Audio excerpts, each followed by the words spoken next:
It's your lovely Abbie Dagrin, and welcome back to my channel, lovelies. Today I'll be continuing a series that deals with natal charts, and today I'll be doing one on Tom Holland. I'll be speaking on his personality traits, his characteristic traits based off of his placements, and I will also be speaking on how he's been able to garner his success based off of his placements. So please stay tuned for the rest of my video, lovelies. If you have not yet become a part of the Abbie Dagrin family, then this is your calling to do so. Please make sure you hit that subscribe button and that notification bell so you know when I upload videos on the daily. Please also make sure you hit that like button because I know you guys will love this video. And last but not least, please make sure you share this video with everyone you know, whether it's your friends, your family members, your enemies, anyone in general who really loves this content, who really loves Tom Holland. So let's get right into the video, lovelies.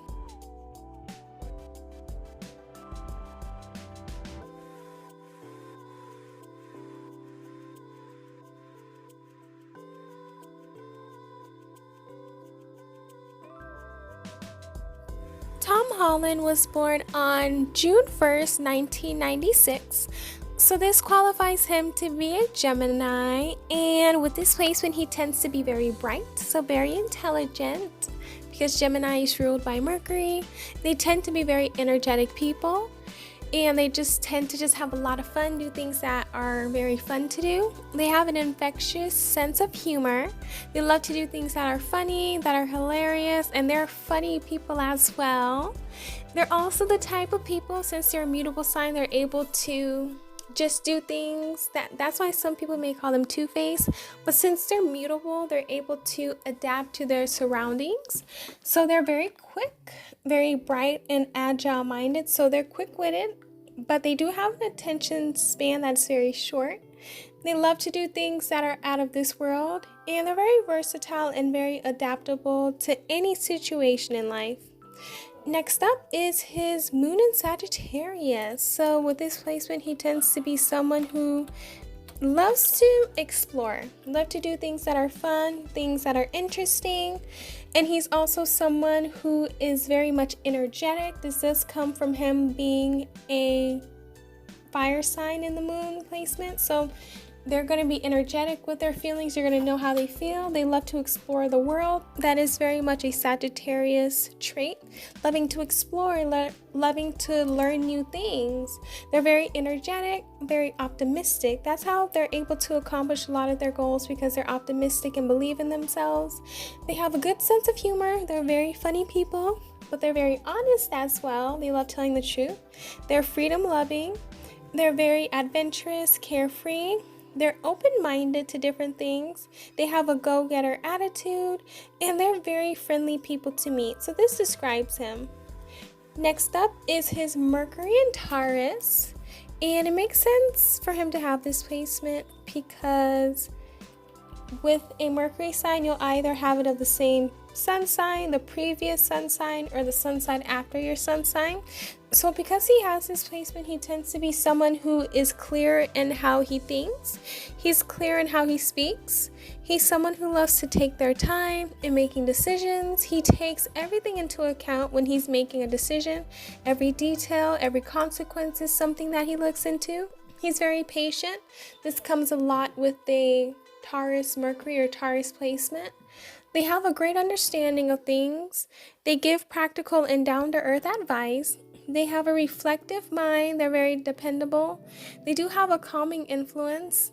They generate trust. They have a lot of common sense. They are very mentally brilliant, and they're very determined.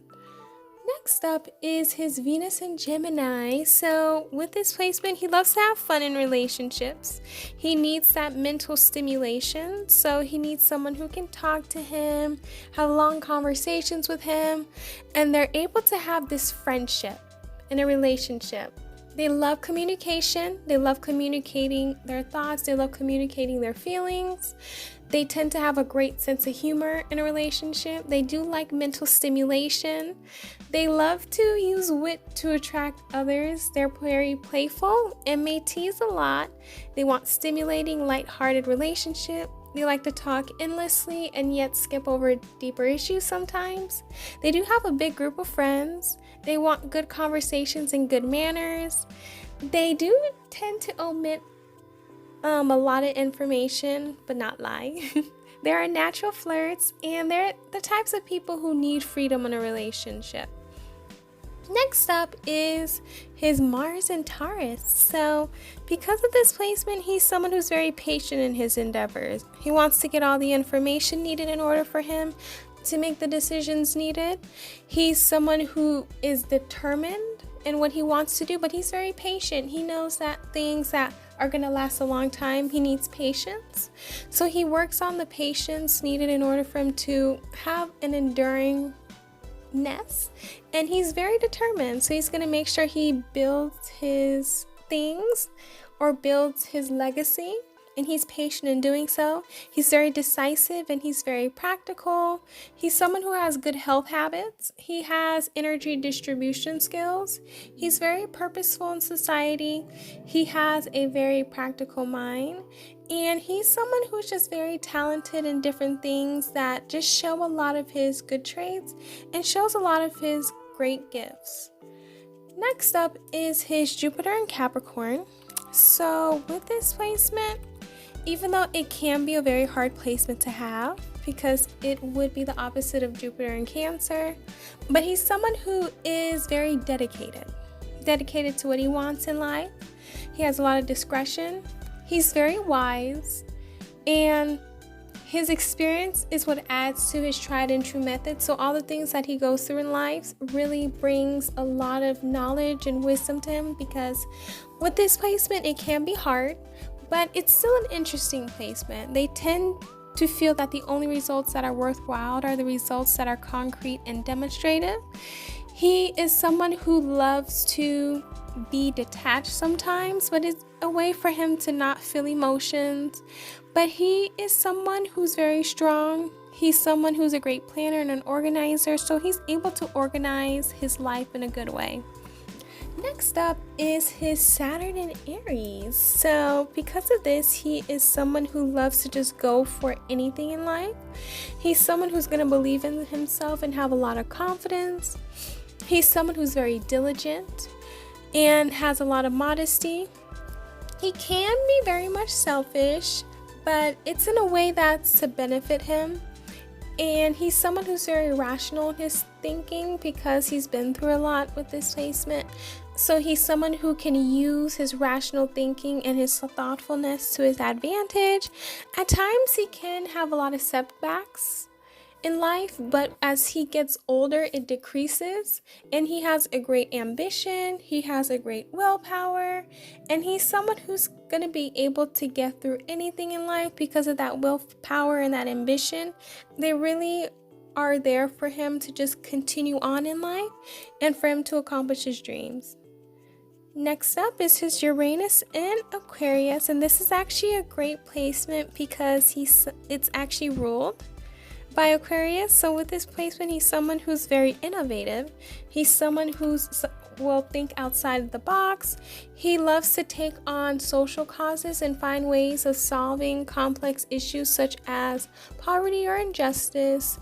This is something that means a lot to his generation, and his generation is able to speak on these topics because they're very open to this. They want to make sure that the generations after them do not have to deal with the same issues that they're dealing with at the moment, and they want to make sure that everyone is able to live a life that is carefree and live a life that is just, and that everyone is treated equally, and that everyone just has a great life.